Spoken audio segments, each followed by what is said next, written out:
শান্ত, একটা অসহায় মেয়েকে এভাবে মারতে তোমার লজ্জা করছে না? ও তাইলে তুইও আইসস? চোখের সামনে মায়ের মায়ের খাইতে দেখে খুব খারাপ লাগতেছে না? মারমো, 100 বার মারমো, হার মারমো, তোর কি? ভাগ এখান থেকে, ভাগ! তারপরও একটা মেয়ে মানুষের গায়ে হাত তোলা তোমার সাজে না শান্ত? চুপ! একদম চুপ! জানোস কি করছে এই মায়া? জানোস কি করছে এই মায়া? আজ সমস্ত জ্ঞান যাবে শুরু এই বাচ্চা। এই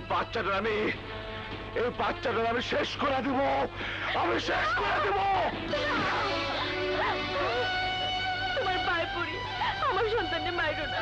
আমি সব কইতাছি, ধোকা খাইছি। সে তার সন্তান আমার পেটে দিয়ে পালাইছে। লুকাই এই সন্তান আমি জন্ম দিছি। আমার পরিবারে কেউ এই সন্তানের কথা জানে না, কিন্তু আজ আমার বিয়ের কথা হইতাছে। আমার পেটের পোলাই আজ আমার বড় সমস্যা। আজ এই বাচ্চা তোর কাছে সমস্যা মনে হইতেছে? পেটে রাইখা এই বাচ্চার জন্ম দিবার পর সমস্যা মনে হইতেছে? ওই দিন কই আসলি যখন তোর আশিকের সাথে বিশ্রাম গরম করছিলি? ওই তখন মনে হয় নাই যদি বাচ্চা হয় তার কি পরিচয় দিবি? বাচ্চা দায়িত্ব কে নিব? ওই মনে হয় নাই? কেন মনে হয় নাই? কেন মনে হয় নাই? বাচ্চা ডাস্টবিনের মধ্যে রেখে গেলে কি হইতো? মহিলা যাইতো ভাবছস? তোর সব চিন্তা দূর হইতো ভাবছস? না, হয়তো না। আরে পেটের পাপ এত সহজ। আমার মতো রাস্তা রাস্তায় মানুষের লাথি খুঁতা খায় বড় হইতো। অত্যাচার সহ্য করতে করতে একদিন নিজের মনের কষ্ট দূর করতে হাতে তুলে নিত অস্ত্র। কত মানুষ!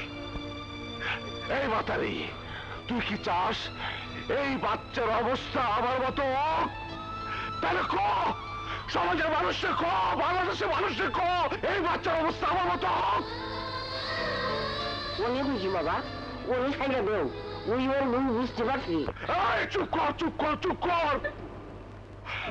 আমার আর তোকে চেহারা চিনতে বাকি নাই। না খায়া লাশ হইলে তারপর চোখের পানি ফালাইতে আসো। কই ছিল তোমাকে এত দরদ? যখন আমি আমার মরা মায়ের লাশের আশেপাশে হাত পা ছুঁড়ে কাঁদতেছিলাম, কই ছিল তোমাকে মানবতা? যখন আবার নিয়া রাস্তায় রাস্তায় ভিক্ষা কইরা ড্রেনের পাশে আবার ফালাই গেছিল, কইছিল তোমরা? কইছিল? বুকে হাত দেখো তো, কার কার তোমার আমি যাই নাই।